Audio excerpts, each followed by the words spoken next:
Water बनता है। कर दीजिए सर शुरू। ठीक है, हाइड्रोजन से ही क्या बनता है? जल बनता है ना? सिंपल सी बात है। तो देखो जल के बारे में देखते हैं हम सबसे पहले। वाटर जिसका फॉर्मूला जो होता है वो क्या होता है? H2O। क्या होता है जी? H2O। अब एक चीज देखो कि मैंने लिखा H2O, अब यहां पे हाइड्रोजन और ऑक्सीजन का रेशियो पूछ लिया जाए आपसे, हाइड्रोजन रेशियो ऑक्सीजन पूछ लिया जाए, तो ये 2:1 होता है। ये किसके हिसाब पे होता है कि हाइड्रोजन कितनी है और ऑक्सीजन कितनी है? तो कितनी है? 2:1। लेकिन आपसे यही चीज पूछी जाए कि भार के अनुसार कितना है? भार के अनुसार हाइड्रोजन और ऑक्सीजन का रेशियो कितना है? क्या पूछा जाए आपसे? भार के अनुसार कि देखो भार के अनुसार हाइड्रोजन और ऑक्सीजन का रेशियो बताओ जल में कितना होता है, तो आप क्या बताओगे? 1:8। अब हाइड्रोजन है तो ज्यादा, कितनी है?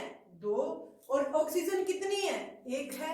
लेकिन फिर भी एक चीज देखो, भार के अनुसार अगर आप हाइड्रोजन देखते हो तो कितनी है? 1 है, और ऑक्सीजन देखते हो तो कितनी है? 8। इसका मतलब ये है कि हाइड्रोजन जो है ये बहुत ज्यादा हल्की गैस है। हाइड्रोजन जो है ये बहुत ही ज्यादा हल्की गैस है, और ऑक्सीजन जो है इसके कंपैरेटिव बहुत ज्यादा क्या है? भारी। तो इस वजह से ये रेशियो निकल के आता है हमारे पास। और सबसे हल्की गैस आपसे एग्जाम में पूछी जाए, आपसे क्या पूछा जाए कि सबसे हल्की गैस कौन सी? क्या पूछा जाए? सबसे हल्की गैस कौन सी है? तो सबसे हल्की गैस भी कौन सी होती है? कौन सी होती है? हाइड्रोजन। हाइड्रोजन के बाद में हीलियम। हाइड्रोजन के बाद में कौन सी होती है? हीलियम। अब पेपर में क्वेश्चन आ गया कि सबसे हल्की गैस कौन सी है? हाइड्रोजन और हीलियम दोनों ऑप्शन दे रखे हो, हाइड्रोजन और हीलियम दोनों के दोनों ऑप्शन दे रखे हो, तो आप हाइड्रोजन चूज करोगे। अब हाइड्रोजन का ऑप्शन ही नहीं है एग्जाम में, किसका ऑप्शन है? हीलियम का ऑप्शन है, तो आंसर क्या आएगा? हीलियम। समझ गए? ठीक है ना? क्लियर है इतनी बातें? इसको मिटा देते हैं, उसके बाद देखो अब जल जो होता है बच्चों 2 प्रकार का होता है। कितने प्रकार का? 2 प्रकार का। जल कितने प्रकार का होता है? 2 प्रकार का। एक हम बोल सकते हैं मृदु जल, जिसको इंग्लिश में आप बोलोगे सॉफ्ट वाटर। जो दूसरा होता है वो होता है कठोर जल, इंग्लिश में आप बोलोगे हार्ड वाटर। एक सेकेंड रुकिए। हेलो। 2 मृदु जल और एक कठोर जल यानी हार्ड वाटर। अब देखो ये जो मृदु जल है ना, ये होता क्या है? ऐसा जल जो साबुन के साथ आसानी से झाग दे, साबुन के साथ आसानी से झाग दे। ऐसा जल जो साबुन के साथ आसानी से झाग दे। ये चीजें बहुत इंपॉर्टेंट है, एग्जाम में आई हुई चीजें हैं ये, और इन पे आप क्वेश्चन सीरीज भी करेंगे जो पीछे एग्जाम में आए हुए क्वेश्चन है उन पे, और आप देखोगे कि यहीं से क्वेश्चन निकल रहे हैं सारे के सारे। ठीक है, यानी ऐसा जल जो साबुन के साथ आसानी से झाग दे उसको क्या बोलते हैं? मृदु जल बोलते हैं, यानी सॉफ्ट वाटर बोलते हैं। ऐसा जल जो साबुन के साथ आसानी से झाग न दे, ऐसा जल जो साबुन के साथ आसानी से झाग न दे, उसे क्या बोलते हैं? कठोर जल। क्लियर? तो 2 टाइप के जल मैंने बताए, एक मृदु जल और एक कठोर जल। ऐसा जल जो साबुन के साथ आसानी से झाग दे वो होता है मृदु जल, और ऐसा जल जो साबुन के साथ आसानी से झाग न दे वो क्या होता है? कठोर जल यानी हार्ड वाटर। समझ गए? ठीक है, अब हम पढ़ेंगे कि जल की कठोरता जो होती है ना, ये भी 2 प्रकार की होती है। समझ गए? जल की कठोरता 2 प्रकार की होती है। जल की कठोरता 2 प्रकार की होती है। कितने प्रकार की? 2 प्रकार की। एक होती है अस्थायी कठोरता, अस्थायी कठोरता, और एक होती है स्थायी कठोरता, स्थायी कठोरता।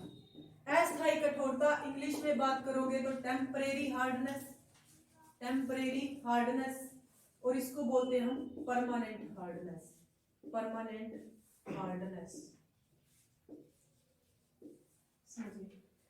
अस्थायी कठोरता यानी टेम्परेरी हार्डनेस, स्थायी कठोरता यानी परमानेंट हार्डनेस, समझ गए। अब अस्थायी कठोरता होती क्या है? जो जल को उबालने से दूर हो जाए, ऐसी कठोरता जो जल को उबालने से दूर हो जाए, जो जल को उबालने से दूर हो जाए, उबालने से दूर हो जाए, वो क्या होती है? अस्थायी कठोरता होती है।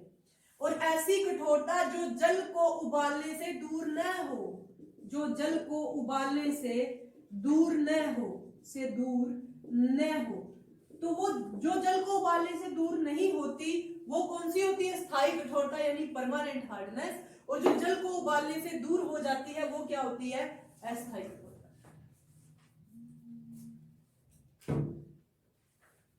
क्लियर है? इतनी बातें समझ गए? ठीक है जी, मिटा दूं। अब एक चीज देखो, अब ये अस्थायी कठोरता और स्थायी कठोरता होती क्या है? जल में ऐसा क्या होता है कि जल अस्थायी कठोर होता है, और जल में ऐसा क्या होता है कि जल क्या होता है? स्थायी कठोर। तो सबसे पहले हम बात करेंगे कि जल की अस्थायी कठोरता का क्या कारण है। क्या बात करेंगे कि जल की अस्थायी कठोरता का क्या कारण है? जल की अस्थायी कठोरता का कारण क्या है? जल की अस्थायी कठोरता का कारण क्या है? जल्दी बताओ। टेम्परेरी। तो जल में कैल्शियम और मैग्नीशियम के, हाँ जी बिल्कुल बिल्कुल बिल्कुल, कैल्शियम और मैग्नीशियम के बाइकार्बोनेट घुले होने के कारण, ठीक है, बाइकार्बोनेट घुले होने के कारण, घुले होने के कारण कि जल में ऐसा क्या होता है कि जल में कैल्शियम और मैग्नीशियम के क्या होते हैं? बाइकार्बोनेट घुले होते हैं, इसीलिए जल क्या होता है? अस्थायी कठोर। कैल्शियम को हम क्या लिखते हैं? Ca, मैग्नीशियम को Mg, यानी या तो कैल्शियम के बाइकार्बोनेट हो जाए या मैग्नीशियम के बाइकार्बोनेट हो जाए, समझ गए। इनमें से अगर कुछ भी घुला हो तो जल क्या होता है? अस्थायी कठोर होता है, टेम्परेरी हार्ड होता है। उसी तरीके से मैं बात करूं कि जल क्या है? स्थायी कठोर क्यों होता है? अगर मैं पूछूं कि जल जो है स्थायी कठोर क्या क्यों होता है, यहाँ पे अस्थायी की जगह मैं कर दूं स्थायी कठोर, कि जल जो है ये स्थायी कठोर क्यों होता है, कि जल की स्थायी कठोरता का क्या कारण है? तो वही बात है, कैल्शियम और मैग्नीशियम तो आएगा। जल में कैल्शियम और मैग्नीशियम के, कैल्शियम और मैग्नीशियम के क्या, हाँ, मैग्नीशियम के सल्फेट और एक क्लोराइड, सल्फेट और क्लोराइड घुले होने के कारण, घुले होने के कारण, यानी या तो जल में कैल्शियम के सल्फेट घुले हो या क्लोराइड घुले हो, या मैग्नीशियम के सल्फेट घुले हो या मैग्नीशियम के क्लोराइड। जैसे सल्फेट को हम क्या लिख सकते हैं? SO4, क्लोराइड को क्या लिख सकते हैं? Cl2। अब देखो ये दोनों चीजें कॉमन है किसमें? कैल्शियम और मैग्नीशियम में। जैसे कि मैं लिख दूं कैल्शियम सल्फेट, ठीक है, मैग्नीशियम सल्फेट, अब क्लोराइड बच गया, calcium chloride, calcium sorry chloride, magnesium chloride. तो इन चारों में से कुछ भी घुला हो, या तो कैल्शियम सल्फेट, मैंने उसी को एक्सप्लेन किया जस्ट, और कुछ नहीं किया, सिंपली ध्यान देना, कैल्शियम और मैग्नीशियम के सल्फेट और क्लोराइड लिख रखा है। तो मैंने सबसे पहले किसको पकड़ लिया? कैल्शियम सल्फेट को अलग कर लिया मैंने, फिर किसको? मैग्नीशियम के साथ सल्फेट जोड़ दिया, उसके बाद में कैल्शियम के साथ क्लोराइड जोड़ दिया, उसके बाद में मैग्नीशियम के साथ क्या जोड़ दिया? क्लोराइड। तो मतलब अगर इन चारों में से वाटर में कुछ भी घुला हो तो वो जल क्या होगा? स्थायी। समझ रहे हो? ठीक है। पॉइंट क्लियर है ना, ये सारे के सारे, कोई दिक्कत तो नहीं है? ठीक है, मिटा दो इसको। तो ये था जल की अस्थायी और स्थायी कठोरता। अब मैं बोलूं कि जल जो है कितने डिग्री सेल्सियस पर उबलता है, कितने डिग्री सेल्सियस पर उबलता है? तो कितने पे? 100 डिग्री सेल्सियस पे। जल कितने डिग्री सेल्सियस पर जमता है? तो आप बताते हो 0 डिग्री सेल्सियस पे। लेकिन ये मैंने जो चीजें बताई है ना, ये मैंने सेल्सियस पे बता दी। किस पे बताई है? सेल्सियस पे। तो पैमाने तो क्या होते हैं? सेल्सियस के साथ साथ क्या होता है? फ़ारेनहाइट भी होता है ना, और एक क्या होता है? केल्विन भी होता है। सुना है इन पैमानों के नाम? एक सेल्सियस होता है, फ़ारेनहाइट होता है, और क्या होता है? केल्विन होता है। फ़ारेनहाइट भी होता है, केल्विन भी होता है। अब अगर मैं यही बात बोलूं कि कितने डिग्री फ़ारेनहाइट पर जल उबलता है और कितने केल्विन पर जल उबलता है, फिर आप क्या बताएंगे? यस, बताओ। तो देखो सिंपल सी बात है जी, अगर आपको नहीं पता, नहीं याद रहता, तो आप सेल्सियस वाली वैल्यू को फ़ारेनहाइट में भी बदल सकते हो और केल्विन में भी बदल सकते हो। अब मैं अगर बोलूं, आपने डिग्री सेल्सियस की वैल्यू आपको याद है और आपने इसको किस में चेंज करना है? फ़ारेनहाइट में। फ़ारेनहाइट का जो सिंबल होता है वो होता है F, डिग्री है। समझ गए? तो अब सेल्सियस में तो वैल्यू पता है ना कि 0 डिग्री सेल्सियस है और क्या है? 100 डिग्री सेल्सियस है। तो एक फ़ारेनहाइट होता है, सिंबल क्या होता है इसका? F। अगर फ़ारेनहाइट में निकालनी है तो 9/5 गुणा C प्लस में 32।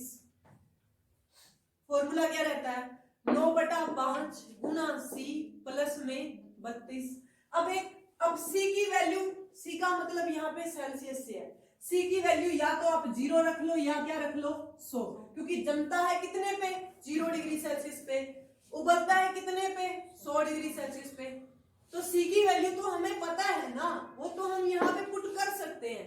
तो देखो 9/5 गुणा 0 प्लस में 32। तो देखो एक बात सिंपल सी ध्यान में रखो कि 9/5 से किसी भी चीज को गुणा करोगे, सॉरी 0 को किसी से भी गुणा करोगे तो 0 ही आएगा। तो मैंने इसको इससे मल्टीप्लाई किया तो प्लस में क्या हो गया? 32। तो ये आ गया 32 डिग्री फ़ारेनहाइट। क्या आया ये? 32 डिग्री फ़ारेनहाइट आया। 32 डिग्री फ़ारेनहाइट आया। क्लियर है इतनी चीज? समझ गए इस चीज को?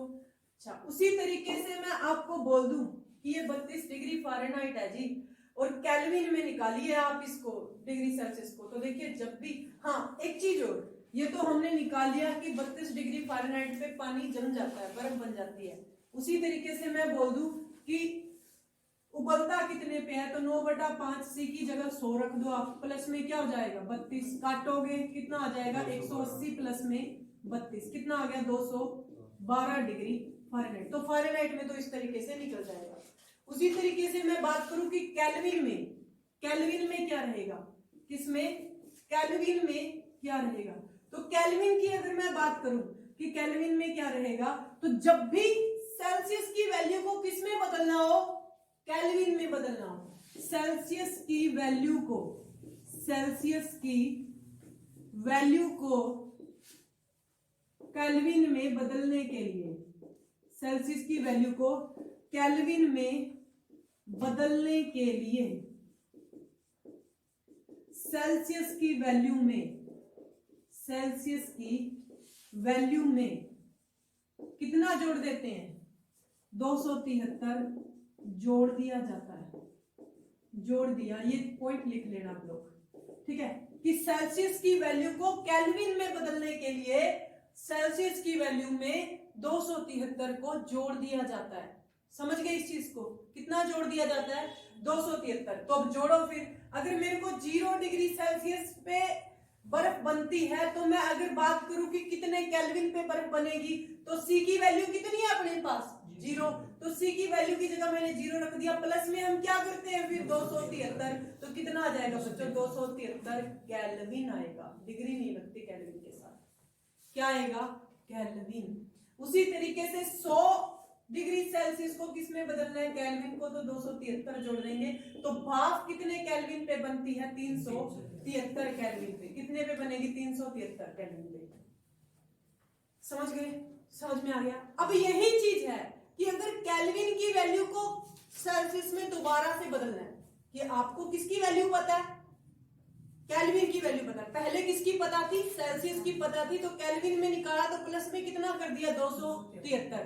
अब मेरे को किसकी वैल्यू पता है जी, केल्विन की वैल्यू पता, और मेरे को किसकी निकालनी है, सेल्सियस की। तो जैसे सेल्सियस की वैल्यू में 273 जोड़ते थे, अब केल्विन की वैल्यू में से माइनस 273 करेंगे। कितना करेंगे, माइनस। तो मान लो कि मेरे को पता है कि 273 केल्विन पे बर्फ बनती है। क्या बनती है, बर्फ बनती है। और मेरे को निकालना है कि कितने डिग्री सेल्सियस पर बर्फ बनती है। क्या निकालना है मेरे को, कि कितने डिग्री सेल्सियस पे बर्फ बनती है। तो देखो बच्चों, मैं इस 273 में से माइनस, ये तो वैल्यू दे रखी है हमने, लेकिन माइनस भी कितना किया जाएगा, 273। तो वापस क्या जाएगा, 0 डिग्री सेल्सियस। उसी तरीके से मेरे को पता है कि 373 केल्विन पे भाप बन जाता है, पानी भाप में बदल जाता है। तो मैं बोलूं कि जी कितने डिग्री सेल्सियस पे भाप में बदलेगा, तो 373 माइनस 273, 100 डिग्री सेल्सियस। समझ में आया कंसेप्ट, क्लियर है, समझ में आ रहा है ना। दोबारा पूछ सकते हो, मेरे को कोई इश्यू नहीं है बताने में। सिंपल सी बात है जी, जब आपको डिग्री सेल्सियस की वैल्यू दे रखी हो और आपने केल्विन की निकालनी हो, तो डिग्री सेल्सियस की वैल्यू में 273 को जोड़ दिया जाता है। और जब आपके पास केल्विन की वैल्यू हो और आपको सेल्सियस की वैल्यू निकालनी है, तो उसमें से माइनस 273 कर दिया जाता है। बस इतना सा फंडा है, ठीक है। तो ये आगे इतनी बातें, तो जल के ये 2 पॉइंट थे। वैसे ये फिजिक्स का कंसेप्ट था, मैंने मिक्स कर दिया उसके अंदर। जल जो है ये फिजिक्स में भी आ जाता है, केमिस्ट्री में भी आ जाता है, बायो में भी आ जाता है, तीनों का कंसेप्ट है ये, ठीक है।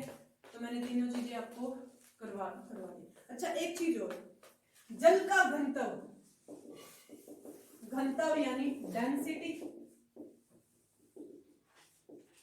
डेंसिटी ऑफ वाटर कितने डिग्री सेल्सियस पर अधिकतम होती है। जल का घनत्व कितने डिग्री सेल्सियस पर अधिकतम होता है, तो कितने पे, 4 डिग्री सेल्सियस पे। कितने पे, 4 डिग्री। यानी 0 डिग्री सेल्सियस से जल का घनत्व सिर्फ 4 डिग्री सेल्सियस तक बढ़ता है। क्या होता है, बढ़ता है। लेकिन 4 डिग्री सेल्सियस के बाद वापस से क्या होना शुरू हो जाता है, कम होना शुरू हो जाता है। तो आपसे एग्जाम में पूछा जाए कि जल का घनत्व, 4 ऑप्शन दिए मिलेंगे, पहले बढ़ता है बाद में कम होता है, पहले कम होता है बाद में बढ़ता है, पहले कम होता है बाद में बढ़ता है, फिर से कम होता है, ये भी ठीक है, ठीक है। तो ये 4 ऑप्शन मिलेंगे। आपको यही ध्यान में रखना है कि जल का घनत्व पहले तो बढ़ता है और बाद में फिर से क्या हो जाता है, कम हो जाता है। समझ रहे हो ना इस चीज को, ठीक है। तो जल का घनत्व 4 डिग्री सेल्सियस पर अधिकतम होता है। अब एक चीज देखिए, एक तो होता है घनत्व यानी डेंसिटी, और एक चीज होती है आयतन, जिसको आप इंग्लिश में बोलते हो वॉल्यूम। कोई भी चीज जितनी जगह लेती है वो उसका आयतन होता है, ठीक है। तो घनत्व और आयतन एक दूसरे के क्या होते हैं, अपोजिट। कि अगर किसी चीज का घनत्व बढ़ रहा है तो उसका आयतन क्या होगा, कम। और अगर किसी का आयतन बढ़ रहा है तो उसका घनत्व क्या होगा जी, कम होगा। तो मैंने बोला कि जल का घनत्व 4 डिग्री सेल्सियस पर अधिकतम होता है, तो आयतन वहां क्या होगा, कम होगा। 4 डिग्री सेल्सियस पर आयतन क्या हो जाएगा बच्चों, कम हो जाएगा। तो जल का आयतन पहले कम होता है और बाद में बढ़ता है। बस मतलब पहला बढ़ता है। अरे घनत्व, मैंने आयतन की बात की है। घनत्व बढ़ेगा तो आयतन ऑब्वियस सी बात है जी कम होगा। समझ गए इस चीज को। तो जल का आयतन न्यूनतम कितने डिग्री सेल्सियस पर होता है, 4 डिग्री सेल्सियस। समझ में आ गई इतनी बातें। आयतन पहले घटता बाद में बढ़ता है। हाँ, तो घनत्व का ऑपोजिट ही करना आपने, और कुछ नहीं है, ठीक है जी। अब यहां से दो पॉइंट जो बाहर निकल के आते हैं वो और कौन से पॉइंट है? जो और दो पॉइंट बाहर निकल के आते हैं वो कौन से हैं? और जो दो पॉइंट बाहर निकल के आते हैं, तो देखो क्या, जब ये कर रहे हैं तो मैं आपको बता दूं कि सर्दी की रातों में ठंडे प्रदेशों में प्लास्टिक से बनी हुई पाइप फट जाती है।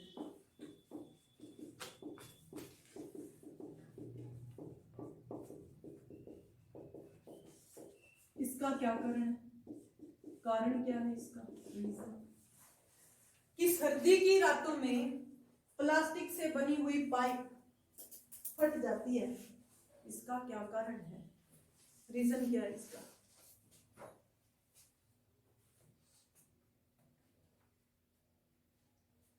हाँ जी, सर्दी की रातों में। हाँ, होता क्या है कि देखो पानी जो है ना, पानी हम बोलते हैं कि बर्फ पानी पर क्यों तैरती है। इससे लॉजिक निकालते हैं हम इस क्वेश्चन से। ये क्वेश्चन बहुत कॉमन है, बर्फ पानी पर क्यों तैरती है। एक क्वेश्चन ये बनता है, फिर उस क्वेश्चन को करेंगे, पहले इसको करते हैं। क्यों तैरता है, बर्फ पानी पर क्यों तैरती है? Why the ice is floating on water? आयतन कम हो जाता है बर्फ।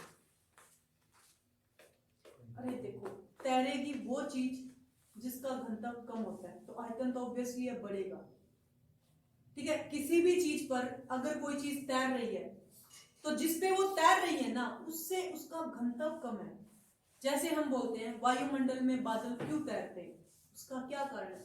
तो वायुमंडल में बादल क्यों तैरते हैं? क्योंकि बादलों का घनत्व वायुमंडल के घनत्व से कम है। तो उसी तरीके से बर्फ का घनत्व पानी के घनत्व से कम है। बर्फ का घनत्व पानी के घनत्व से कम होता है, पानी के घनत्व से कम होता है। बर्फ की जो डेंसिटी है वो पानी की डेंसिटी से कम होती है। तो समझ गए इस चीज को? समझ में आया? अब मैंने बोला बर्फ का घनत्व पानी के घनत्व से कम है, तो बर्फ का आयतन पानी के आयतन से क्या होगा? ज्यादा होगा, अधिक होगा। समझ गए? पकड़ियो पॉइंट यहां से कि मैंने बोला घनत्व और आयतन एक दूसरे के उल्टे होते हैं। बर्फ पानी पर इसीलिए तैरती है क्योंकि बर्फ का घनत्व पानी के घनत्व से कम होता है। और फिर आयतन क्या होगा? ज्यादा। मैंने बोला आयतन चीज क्या होती है? जो चीज जितनी जगह लेती है वो उसका क्या है? आयतन है। समझ गए? तो एक चीज सोचो, मैंने बोला सर्दी की रातों में ठंडे प्रदेशों में प्लास्टिक की बनी पाइप फट जाती है, तो पहले पानी होता है उसके अंदर, तो पहले कम जगह लेगी। पानी जमा तो क्या बनी? बर्फ। बर्फ का आयतन क्या होता है? ज्यादा। जिस चीज का आयतन ज्यादा होता है वो जगह भी क्या लेगा? ज्यादा लेगा ना। तो इस वजह से ये पानी का आयतन, बर्फ का आयतन ज्यादा होता है, बर्फ का आयतन ज्यादा होता है। ठीक है, इसलिए इसको ज्यादा जगह चाहिए। क्या चाहिए? ज्यादा प्लेस चाहिए, ज्यादा जगह चाहिए। ठीक है जी, ज्यादा जगह चाहिए। और फिर इसके अंदर क्या बनता है? पाइप के अंदर आंतरिक दबाव बनता है, जिसकी वजह से पाइप फट जाती है। समझ गए? क्लियर है इतनी बातें? ठीक है, मिटा दो इसको। क्लियर है इतने पॉइंट?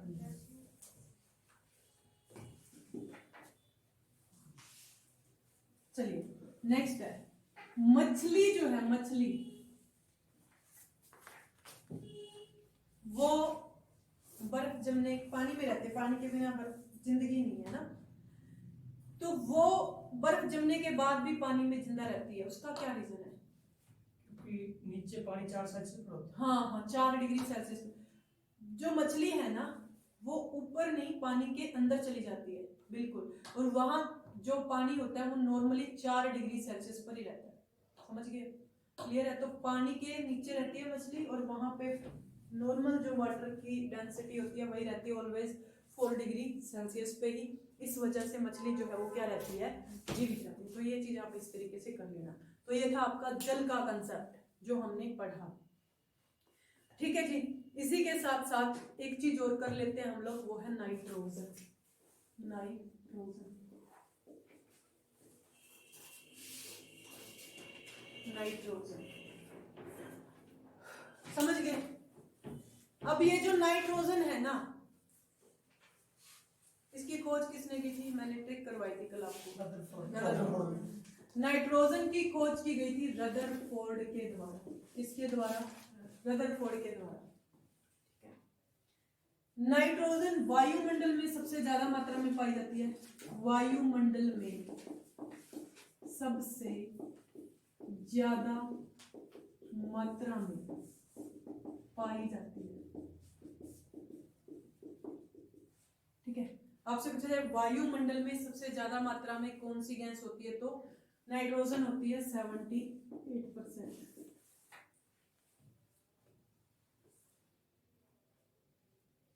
लेकिन मनुष्य के शरीर के द्वारा आपसे पूछा जाए कि वायुमंडलीय नाइट्रोजन का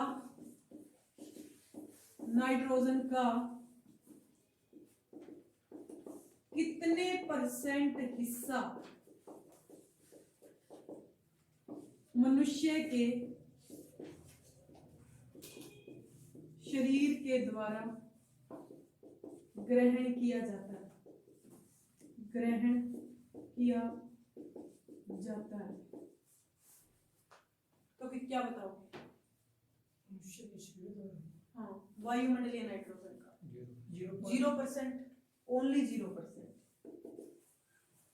तो देखो, एक श्वसन क्रिया क्या होती है? एक बार सांस को अंदर लेकर जाना, दूसरी बार सांस को बाहर निकालना। तो जब एक बार सांस अंदर गई तो 78% नाइट्रोजन हमारे शरीर में गई, और वापस जब सांस बाहर निकाली तो 78% ही क्या निकाल दी बाहर, तो बची कितनी?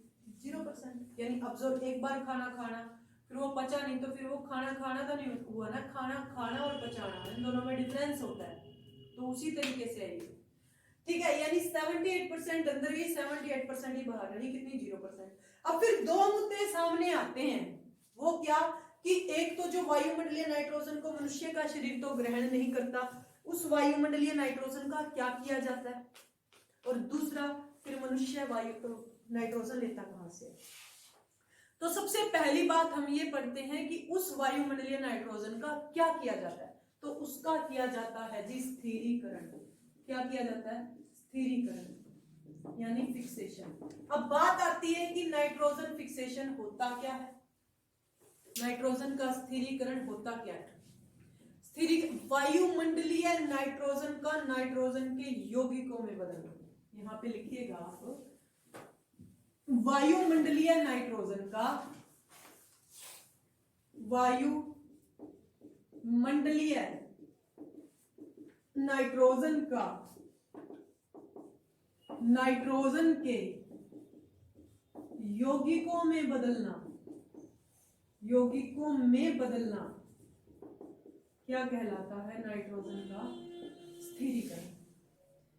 ठीक है, क्या बोला मैंने? वायुमंडलीय नाइट्रोजन का नाइट्रोजन के यौगिकों में बदलना। जैसे कि नाइट्रोजन का सिंबल होता है N, ये किस में बदल रही है? NO2 में। ठीक है, N2O में, नाइट्रस ऑक्साइड में। क्लियर है इतनी बातें?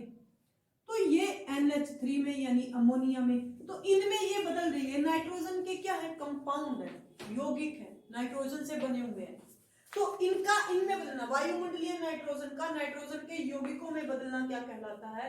नाइट्रोजन का स्थिरीकरण कहलाता है। समझ गए हो? क्लियर है इतनी बातें? अब आपसे पूछा जाए नाइट्रोजन स्थिरीकरण में कौन सा जीवाणु भाग लेता है, कौन सा बैक्टीरिया भाग लेता है? तो कौन सा? राइजोबियम। नाइट्रोजन स्थिरीकरण में कौन सा बैक्टीरिया भाग लेता है? तो आंसर क्या आएगा? राइजोबियम आएगा। क्या आएगा? राइजोबियम। बहुत इंपॉर्टेंट है ये। नाइट्रोजन स्थिरीकरण में कौन सा जीवाणु भाग लेता है? आंसर क्या आएगा? राइजोबियम। क्लियर है इतनी बातें? समझ गए? ठीक है, मिटा दो ना इसको। तो अब हमें ये पता लग गया कि वायुमंडलीय नाइट्रोजन का क्या किया जाता है? राइजोबियम।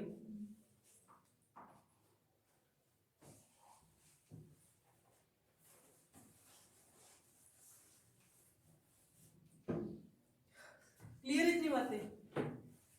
इतने फोन आ गए मेरे को क्लास में। चलो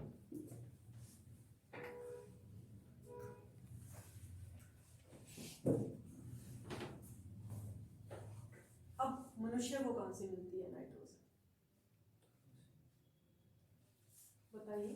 शर्म तो पेड़ों की जड़ों में होती है। देखो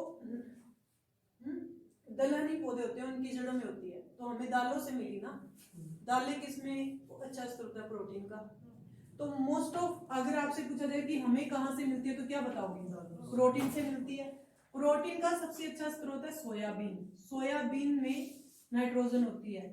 चाहे आप मूंगफली लगा लो, फिर आप दालें लगा लो, इनमें क्योंकि प्रोटीन में सबसे अधिक मात्रा में पाया जाने वाला जो तत्व होता है ना, वो नाइट्रोजन होता है। कौन होता है? नाइट्रोजन। प्रोटीन में सबसे अधिक मात्रा में पाया जाने वाला जो तत्व है वो कौन सा है? नाइट्रोजन। और ये सोयाबीन, मूंगफली, दालें ये अच्छा स्रोत है। ये जो नाइट्रोजन है ये भूमि की उर्वरा शक्ति या उपजाऊ शक्ति को बढ़ाने में भी मदद करते हैं। क्या करते हैं? उपजाऊ शक्ति बढ़ाने में। इसीलिए किसान दो मुख्य फसलें होती हैं, उसके बीच का जो टाइम होता है उसके अंदर क्या बीजते हैं? दालें। क्योंकि दालें जो हैं ये मुख्य रूप से भूमि की उपजाऊ शक्ति बढ़ाती हैं, क्योंकि इनकी जड़ों में नाइट्रोजन होती है। ये मिट्टी में नाइट्रोजन छोड़ते हैं। समझ रहे हो? क्लियर है इतनी बातें? ठीक है। दलहनी पौधों की जड़ों में मुख्य रूप से कौन सा तत्व पाया जाता है? नाइट्रोजन। क्लियर है जी? तो ये था आज की क्लास। ठीक है, बाकी हम करेंगे कल।